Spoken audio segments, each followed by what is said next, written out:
स्वागत है guys, welcome back to our YouTube channel को किसी ने सब्सक्राइब नहीं किया तो सब्सक्राइब कर दे, लाइक कर दे, शेयर कर दे। मैं देखती हूँ बाकी सारे जो वो नहीं होते रिएक्ट करते, वो हाथों को बड़ा मूव करते हैं। हाथों को मूव करना चाहिए। लाइक कर दे, शेयर कर दे, कमेंट कर दे। आज की वीडियो बहुत लंबी होने वाली, 30 मिनट की। First time in the history पाक सिबलिंग्स एक्शन पे आप 20 मिनट से ऊपर की वीडियो देखोगे। 30 मिनट की या 31, 32, 33 जितने की भी निकल जाएगी। आज बहुत इंपॉर्टेंट वीडियो थी। इतने लोगों ने रिक्वेस्ट की, मैं क्या भाई क्या हो गया। PNM पे भी इतने लोगों ने रिक्वेस्ट की, लेकिन वो थोड़ी लंबी है, तो मैंने सोचा कि मैं कर लेता हूँ इधर करके, ताकि थोड़ा प्यार मिले। Case study on Ajit Doval, super spy, James Bond of India, doctor Vivek Bindra की ये वीडियो है। James Bond of India Ajit Doval के ऊपर उन्होंने वीडियो बनाई है। देख लेते हैं क्या है इस वीडियो में और क्या क्या सब कुछ है, देख लेते हैं। तो लेट्स स्टार्ट।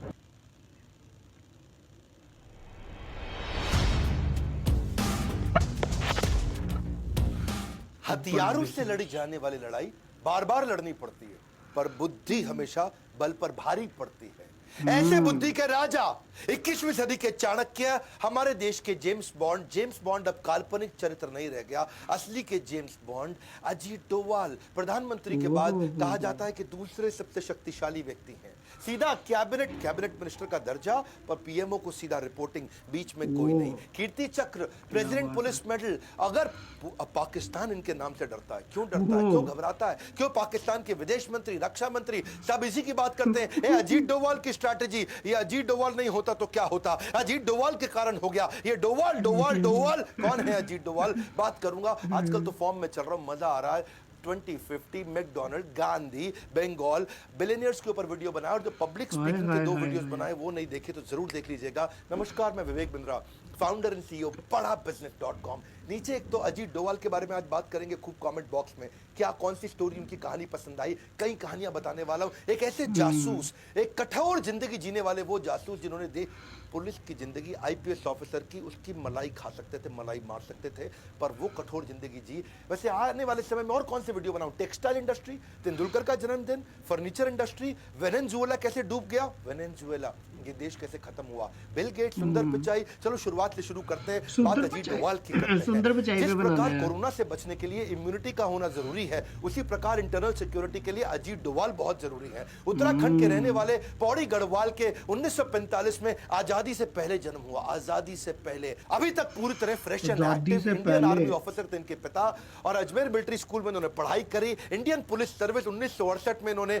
IPS के रूप में ज्वाइन किया। कैडर मिला था केरला का। 37 साल की नौकरी में 7 साल पुलिस में रहे, बाकी उसके बाद IB, रॉ और क्या क्या किया जासूस बन के। 72 में उस समय चर्चा चल रही थी, नॉर्थ ईस्ट में चल रही थी इंसर्जेंसी, भयंकर आतंकवाद, बहुत परेशानी थी। हर राज्य वहां बोल रहा था मुझको अलग देश बना दो, मुझको अलग देश बना दो। वहां लाल डेंगा मिजोरम में बहुत शक्तिशाली हो चुके थे, लाल डेंगा की ताकत बढ़ चुकी थी, पैरेलल सरकार चला रहे थे। लाल डेंगा, समझना इस कहानी को, नाम आपने सुना होगा। लाल डेंगा का आतंक कितना हुआ करता था उस समय। नॉर्थ ईस्ट में मिजोरम इतना शोर हो गया कि दिल्ली में लोग घबराए थे, और तभी पूछा, वहां पे एक IB ऑफिस में मीटिंग बुलाई गई, कौन जाएगा देखने के लिए।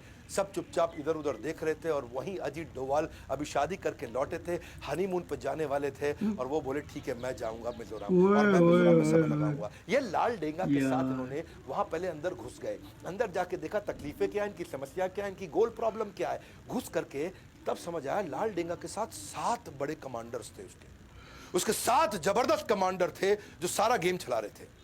यानी कि लाल डेंगा की ताकत, जैसे याद है हातिम ताई में तोते के अंदर ताकत थी, लाल डेंगा की ताकत इन 7 कमांडर्स में थी।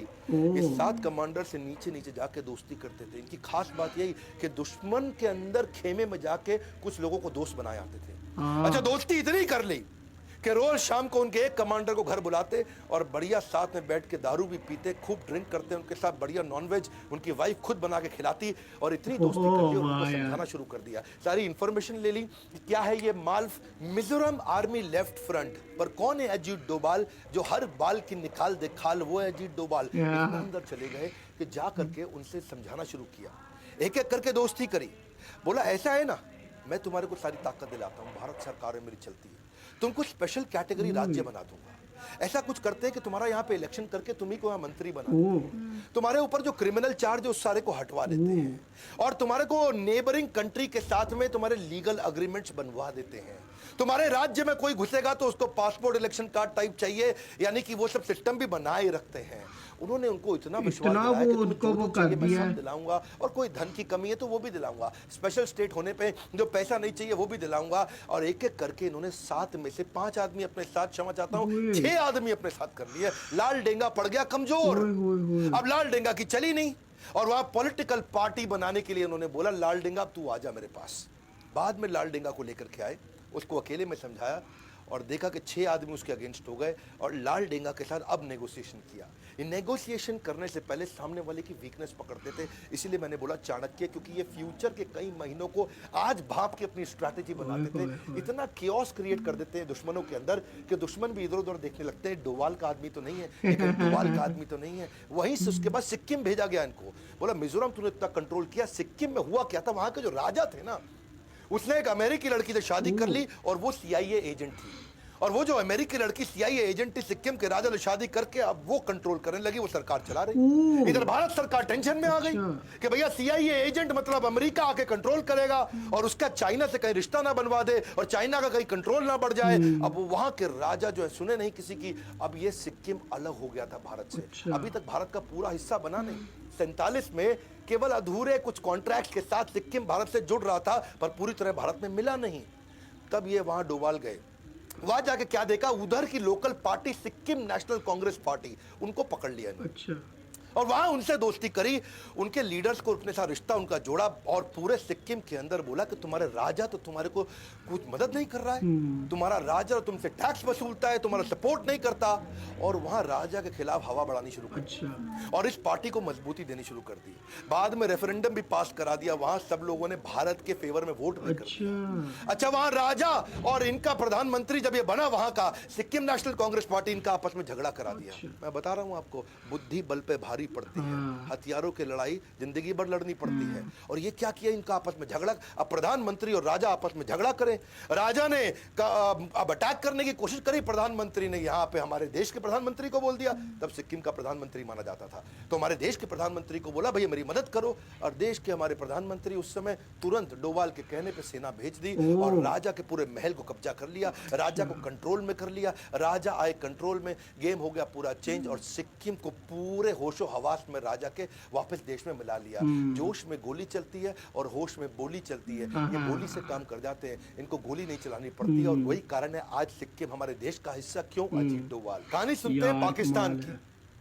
ये जो हमारे अजीत डोवाल है ना, ये बहुत बुद्धिमान जासूस थे।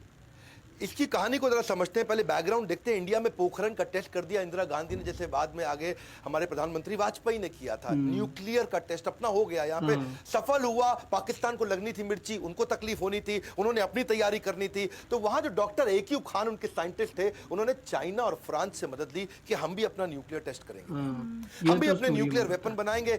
फ्रांस को समझ आ गया ये टेक्नोलॉजी के लिए नहीं, वेपन के लिए कर रहा, तो फ्रांस हो गया बाहर। चाइना मदद कर रहा था, लेकिन ये डॉक्टर AQ खान की तैयारी पूरी नहीं हुई, तो ये नॉर्थ कोरिया निकल गए। साइंटिस्ट थे ये, नॉर्थ कोरिया गए। नॉर्थ कोरिया अपने किम जोंग यूंग के पिता उस समय, वो भी अपने न्यूक्लियर के चक्कर में पड़े थे। तो दुनिया ने देखा क्या चक्कर है भाई, क्यों गया नॉर्थ कोरिया, ये क्यों तैयारी करके आज सबको लगने लगा।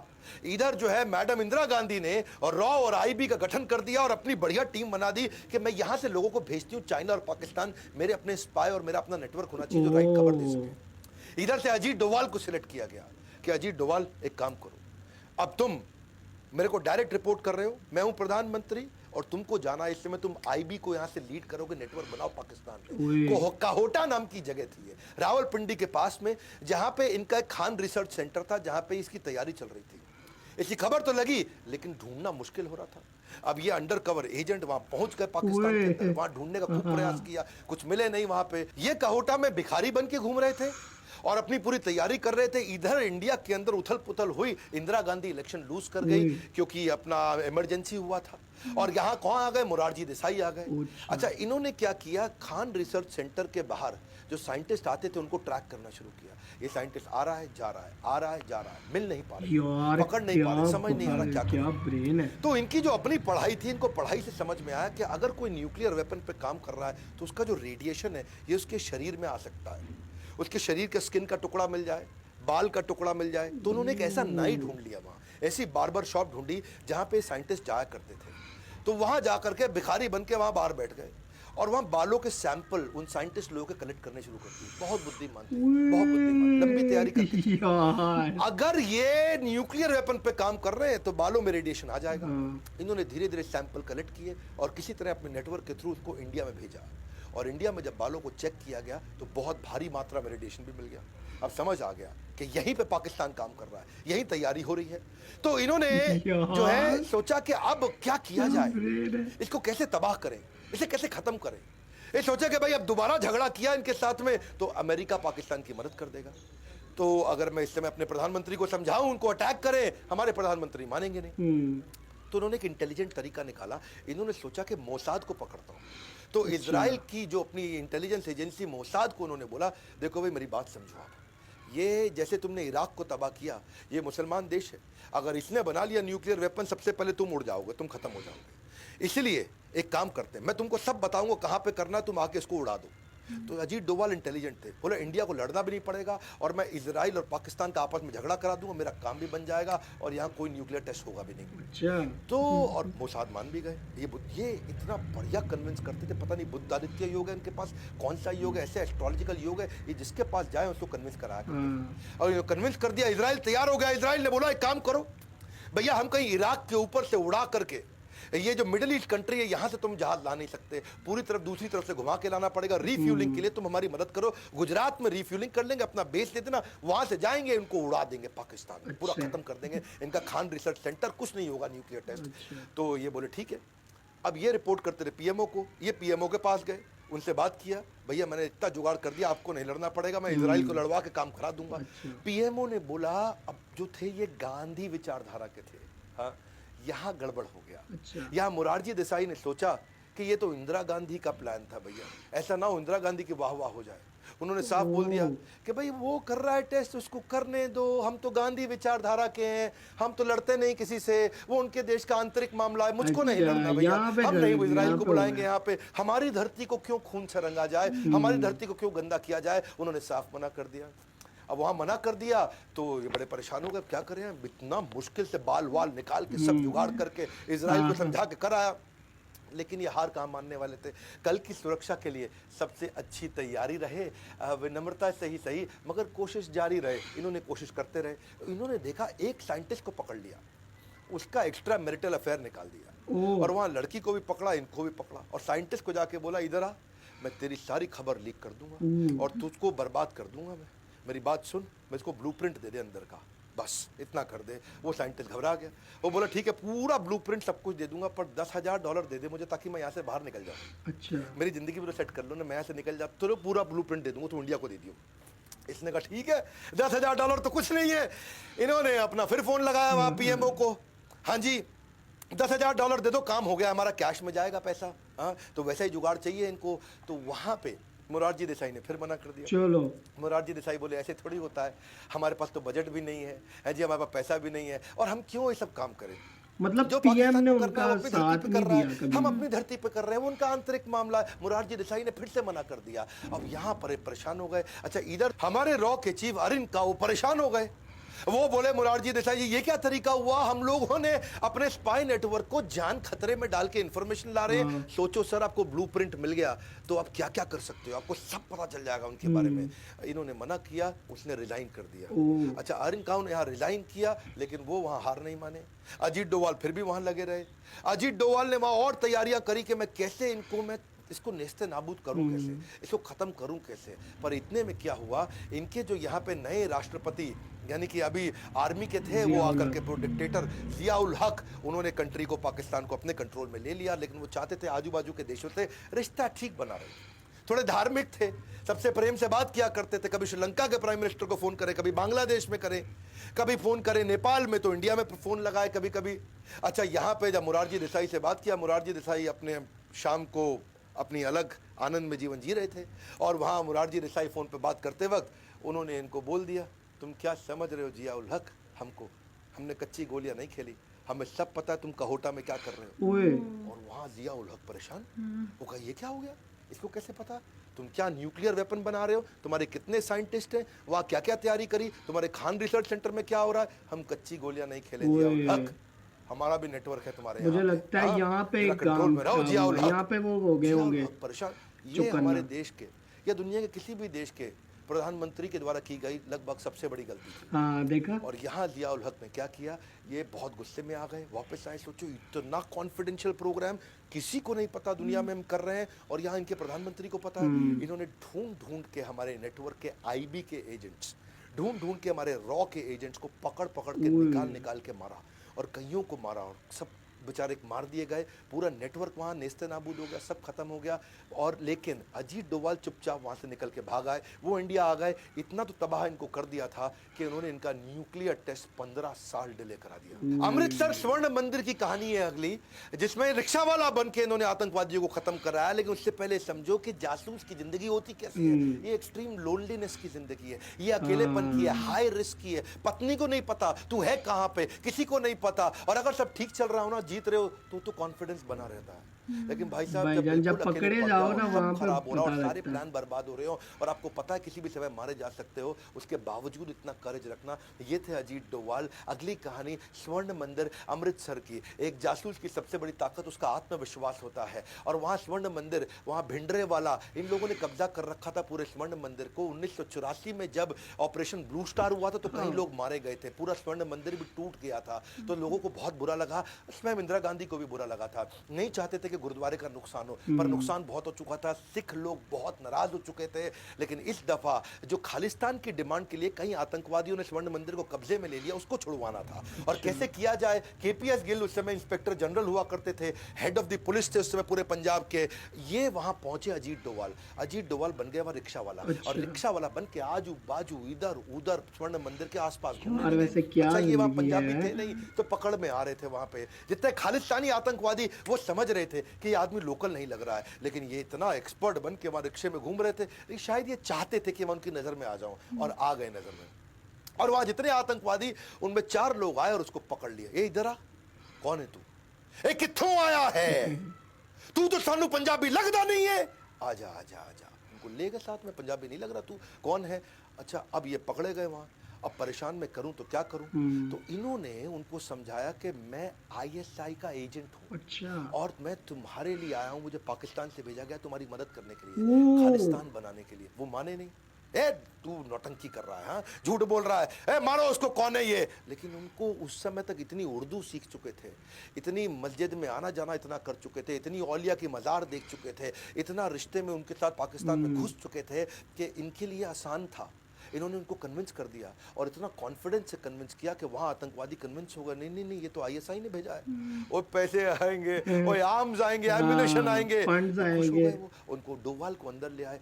मैंने बताया ना, डोभाल की लोगों को कन्विंस करने की, साइकोलॉजी के साथ खेलने की क्षमता बहुत बड़ी। और अंदर जा करके कितने स्नाइपर कहाँ है, कितने गन मजबूत है इनके पास में, कौन सी खिड़की से अटैक करेंगे, ट्रिग्नोमेट्री से कौन सा एंगल लेंगे, कहाँ कहाँ इनकी गोली चलेगी, कहाँ चूकेगी, वो सारा अंदर ब्लूप्रिंट अपने दिमाग में छाप लिया। 3 दिन उनके साथ रहे, 3 दिन अंदर पूरा घूम करके देख देख के एक एक आदमी को, और अच्छा कितना असला, कितना बारूद, कितनी देर तक लड़ पाएंगे, लगातार गोली चलाएंगे, कितना देर तक लड़ेंगे, लेके इंफॉर्मेशन बाहर आ गए। और बाहर आकर के हमारे वहाँ जितने भी सारे कमांडोज थे, और उस कमांडो ऑपरेशन में उनको ट्रेन किया, उनको समझाया, और उनको एक एक का डायरेक्शन दिया।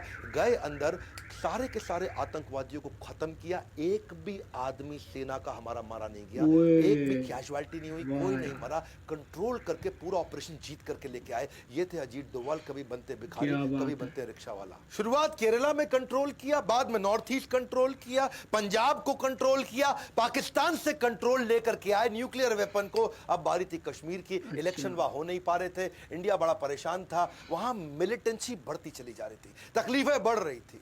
कूका पारे नाम का वहाँ एक आतंकवादी हुआ करता था, जो पहले फोक सिंगर था, लोग उसको बड़ा फॉलो करते थे, और वो पाकिस्तान से फंडेड था। उनको आर्म्स, एम्युनिशन, असला, बारूद, पैसा सब पाकिस्तान देता था कि इंडिया में डिसरप्शन क्रिएट कर दे। अच्छा, अब ये पहुंच गए। ये जब जाते थे किसी को पता नहीं चलता कि ये वहाँ पहुंच गए। ये पहुंच के वहाँ जाके कूका पारे को मिले, और उसको मिल करके पर्सनली साथ में बैठाया। उससे दोस्ती किया, उसके साथ खाना पीना हुआ, उसके साथ नाश्ता चाय पानी, और रात को भी उसके साथ अलग प्रकार का रिलेशनशिप बनाया कि भाई बैठ के गप मारे आराम से। कुक्का पारे को कंफर्टेबल कर दिया और समझा दिया कि तुझे कुछ नहीं दे रहा है पाकिस्तान, मैं तुझे सारा सपोर्ट करूंगा। नेगोशिएशन की स्किल्स बड़ी आउटस्टैंडिंग थी इनकी। मिला लिया, कुक्का पारे हो गया इनके साथ में, अपने 250 लोगों के साथ में कुक्का पारे को सपोर्ट किया और कुक्का पारे को समझाया कि जो पाकिस्तान तेरी मदद करता था आज तू उसके अगेंस्ट खड़ा हुआ। और वही कुक्का पारे पाकिस्तानी आतंकवादियों के अगेंस्ट इस लड़ाई में भारत के साथ हो गया, उनको मारना शुरू किया, उनको गोलियां बरसाई, बहुत नुकसान किया इन्होंने पाकिस्तान का इस तरह से। और आगे चल के इलेक्शन भी हुए, उसी के बाद इलेक्शन हो पाए, और बाद में कुक्का पारे को उन्होंने वहां पे एक एमएलए की तरह खड़ा भी करा दिया, कुक्का पारे की पार्टी को भी मजबूत कर दिया। पाकिस्तान आतंकवाद करता है, युद्ध नहीं करता है। युद्ध करना बहुत मुश्किल है, मेरी बात समझना। युद्ध जो है ना उसमें पूरे देश को लगना पड़ता है। आतंकवाद क्या है, 10 लोग आए अजमल कसाब मुंबई में, 10 लोग आए बहुत नुकसान करके चले गए। आतंकवाद एक सस्ता ऑल्टरनेट है, युद्ध बहुत महंगा पड़ता है। इसलिए युद्ध लड़ना तो आसान है, वो डिफेंस की मिनिस्ट्री लड़वा देगी, वो हमारे साथ फॉरेन मिनिस्टर, डिफेंस मिनिस्टर सब दिमाग लगा करके वो लड़ लेंगे। लेकिन इंटेलिजेंस के साथ में इंटरनल सिक्योरिटी के चीफ हमारे देश के, वो इस तरह 5-5, 10-10 लोगों के जो आतंकवादी हमले होते हैं उससे कैसे बचाएं, वहां इनका बहुत दिमाग लगता था। ये पाकिस्तान ने जो हमारा IC-814 हाईजैक कराया था, जो नेपाल से दिल्ली आ रहा था, काठमांडू से दिल्ली, ये भी क्या है, ये आतंकवाद है। ये वॉर नहीं है, पाकिस्तान युद्ध नहीं करता था, आतंकवाद करता था। उसको ले जा करके पहले लाहौर ले गए, उसके बाद उसको ले गए कांधार अफगानिस्तान में लेकर के वहां से अपने कंट्रोल में ले लिया, और यहां से फोन कर दिया कि मुझको $200 मिलियन दे दो और हमारे 35 आतंकवादी तुम्हारी जेल में जहां जहां है सबको रिहा कर दो। और यहां अजीत डोवाल को बुला लिया गया, भाई अजीत डोवाल आओ संभालो यहाँ मामला। अजीत डोवाल कांधार, वहां जाके अजीत डोवाल सोचे कि मैं नेगोशिएट करूं कैसे, क्योंकि यहां सब इनके कंट्रोल में, 170 आदमी हमारे इनके कंट्रोल में, यहां सारी दवाइयां, सारा खाना, सारा राशन पानी, सारा सपोर्ट कांधार के अंदर इनको पूरा मिल रहा है तालिबानियों से। तो अब अजीत डोवाल के पास सामने वाले की कोई वीकनेस थी नहीं, हर बार कोई ना कोई वीकनेस ढूंढ के आ जाते थे। फिर इनको ने देखा कि इनको सपोर्ट करता कौन है, इनको सब देख कौन रहा है, इतनी ताकत कौन दे रहा है, तो समझ में आया ISI जो पाकिस्तान की इंटेलिजेंस एजेंसी है वही सपोर्ट कर रही है, उनके सपोर्ट से कर रहे हैं। तो उन्होंने कहा कि मैं ऐसा करता हूं, इनकी इंटेलिजेंस एजेंसी को कंफ्यूज करता हूं। बात को समझना भैया, इन्होंने यहां से कुछ ऐसी एक्टिविटी शुरू कर दी जो ISI देख सके, जिससे ISI कंफ्यूज हो जाए। इन्होंने जो जो आतंकवादी की लिस्ट थी उनके बारे में रिसर्च एक्टिवेट कर दी। इन्होंने तुरंत इजराइल फोन लगाया, इजराइल की इंटेलिजेंस एजेंसी से बातचीत शुरू कर दी, रशिया की इंटेलिजेंस एजेंसी से बात करी, US में जगह जगह बातचीत शुरू कर दी। और यहाँ पे कंफ्यूज हो रहे ISI वाले, बोले कर क्या रहा है अजीत डोवाल। अच्छा, आतंकवादियों को बोला बात करो, उससे बात करो, बोलो कहाँ है $200 मिलियन मांगो इससे। ये अजीत डोवाल को बोले पैसे दे दो, 35 आतंकवादी दे दो, तभी हवाई जहाज छोड़ेंगे। अजीत डोवाल बोले दे रहे हैं, थोड़ा समय दो, पैसे की तैयारी कर रहे हैं, इतने आतंकवादी लेके आने उसकी तैयारी कर रहे हैं, थोड़ा समय दो, समय दो। अजीत डोवाल समय मांगते जा रहे थे, और यहां से वो चाहते थे कि ISI को कंफ्यूज करते जाऊं, ISI उनको इंस्ट्रक्शन देता जाएगा। इसको बोलते हैं चाणक्य पंडित। इन्होंने ISI को इतना कंफ्यूज करा दिया कि इन्होंने दुनिया भर में बातचीत शुरू कर दी, और ISI को लगा अजीत डोवाल को लंबी चौड़ी तैयारी कर रहा है भैया, ऐसा ना हो कोई इजराइल से अटैक करवा दे, ऐसा ना हो कि पीछे रशिया का झगड़ा हुआ करता था इनके साथ अफगानिस्तान में, यहां से अटैक करा दे, कहीं US से कुछ करा दे। अब ISI उनको बोले जल्दी कर लो, जल्दी, को लंबी तैयारी ना कर बैठे, जल्दी करो, जल्दी लंबी तैयारी। तो वो घबरा गए, और यहां इन्होंने बोला, अजीत डोवाल ने, एक आतंकवादी दे सकता हूं बताओ। बोले नहीं, पूरे 35 से एक दे सकता हूं बताओ, 35 से एक दे सकता हूं बताओ। तो वो बोले 170 लोग मार देंगे, एक दे सकता हूं बताओ। तो उन्होंने कहा ठीक है, पहले मौलाना मसूद अजहर दे दो, फिर हमारे को उन्होंने 2 आतंकवादी और बता दिए, ये दे दो। उन्होंने कहा ठीक है, मैं 3 की ट्राई करता हूं, लेकिन देना 1 चाहता हूं। और यहां से ISI ने बोला देख जो है पैसे वैसे छोड़, ये 3 आतंकवादी जल्दी मंगवा दे हमारे को, ये 3 आदमी चाहिए हमारे को। और बस वही हुआ, वो घबरा गए और फटाफट इन्होंने उनकी साइकोलॉजी से खेला, नेगोशिएट किया, 35 की जगह केवल 3 दिए, $200 मिलियन की जगह कुछ नहीं दिया, और सारे के सारे 170 के 170 लोगों को खाली एक का देहांत हुआ था, बाकी सबको हवाई जहाज में लेकर चुपचाप वापस इंडिया आ गए। ये थे अजीत डोवाल। बोला एक से ज़्यादा नहीं देना चाहता था वो, तो यहाँ पे पूरे देश का प्रेशर हुआ पड़ा था। वाजपेयी साहब बोल रहे थे जो मांग रहे हैं दे दो, लेकिन जल्दी अपने लोगों को ले आओ, अपने लोगों को ले आओ। तो ये प्रेशर में चलते, अगर प्रेशर ना होता तो शायद एक से ही बचवा के ले आते। Dawood Ibrahim most wanted India का आतंकवादी खत्म कर दिया होता, अजीत डोवाल ने दाऊद इब्राहिम की ना बेटी की शादी थी, जावेद मियांदाद क्रिकेटर था, उसके बेटे के साथ जुनैद मियांदाद। शादी हो गई पाकिस्तान में। पाकिस्तान शुरू से मना कर रहा है दाऊद इब्राहिम हमारे यहां नहीं है, हमारी जमीन पे नहीं रहता। इंडिया मांग रहा है पाकिस्तान से, पाकिस्तान कहता है ही नहीं यहां। इंडियन इंटेलिजेंस को जब पता चला तो पाकिस्तान को भी वहां समझ रहा था, उसने कहा भाई तुम रिसेप्शन यहां नहीं करोगे, यहां से निकल लो, तुम चले जाओ ग्रैंड हयात होटल के अंदर, दुबई में रिसेप्शन इनकी फिक्स हो गई।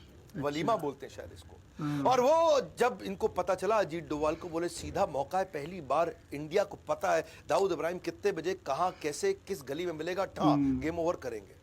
अजीत डोवाल ने अपने यहां गवर्नमेंट को समझा दिया हम कुछ नहीं करेंगे, ऐसा करते हैं। इसमें छोटा राजन के शार्प शूटर उठाते हैं, नेपाल से इनकी पुरानी दुश्मनी है और दुश्मन को दुश्मन से बढ़वाते हैं, हमारा काम अपने आप हो जाएगा। छोटा राजन के 2 शार्प शूटर ये काठमांडू के रास्ते दिल्ली ले आए और दिल्ली लाके एक 5 स्टार होटल में उनको ट्रेन कर रहे थे।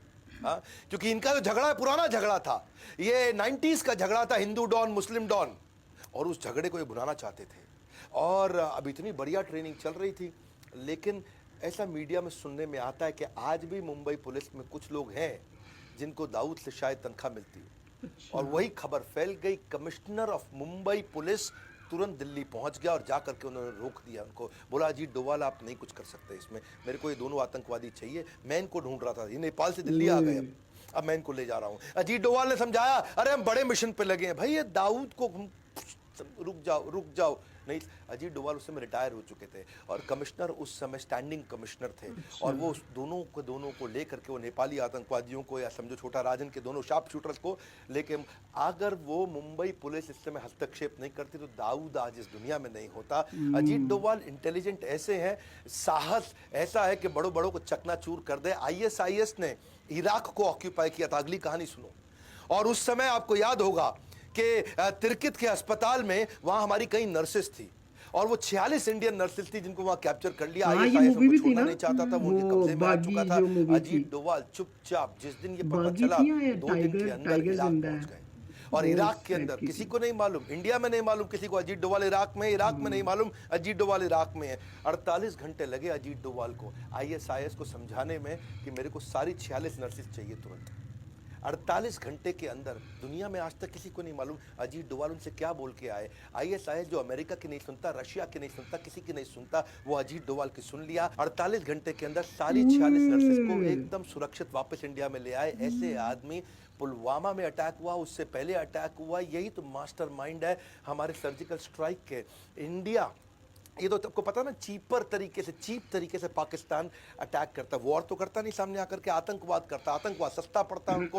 18 सोल्जर हमारे शहीद हुए थे, कहाँ पे, ये उरी में। और उरी में जब ऐसा हुआ पूरे देश को गुस्सा था, इन्होंने तुरंत NSA की टीम बुला करके और मिलिट्री की हाई लेवल मीटिंग बुला करके, फना होने की इजाज़त ली नहीं जाती है, वतन से मोहब्बत पूछ के की नहीं जाती है। उन्होंने ब्लूप्रिंट तैयार किया, पूरी तैयारी कर ली, एक एक्सीलेंट अंडरस्टैंडिंग PM के साथ इनकी पहले से है। PM से इन्होंने अप्रूवल ले लिया, आइडियोलॉजी दोनों की मिलती जुलती है, आगे बढ़े और जा करके तुरंत 11वें दिन के अंदर वहाँ जाके अटैक करके आए। 11वें दिन में LOC में घुसे, 3 किलोमीटर अंदर गए, लॉन्च पैड खत्म किए, 2 पाकिस्तानी सोल्जर्स को भी मारा, इनके 38 टेररिस्ट भी खत्म किए, इंडिया की एक भी कैजुअलिटी नहीं थी। ऐसे ये स्ट्राइक भी किया 2019 में, भी रिसेंटली इन्होंने पुलवामा में अटैक किया। पिछली बार ये 11वें दिन पहुंचे, इस बार 12वें दिन पहुंचे, इंडियन एयरफोर्स लेकर के LOC को डिस्ट्रॉय करके उनके मिलिट्री कैंप के अंदर घुस के, और वहां जाकर के इंडियन, अच्छा जब ये लोग वापस आने लगे तो पाकिस्तान ने कुछ फॉलो करना शुरू किया। जब फॉलो किया तो उनको खदेड़ने के लिए वापस अभिनंदन गए,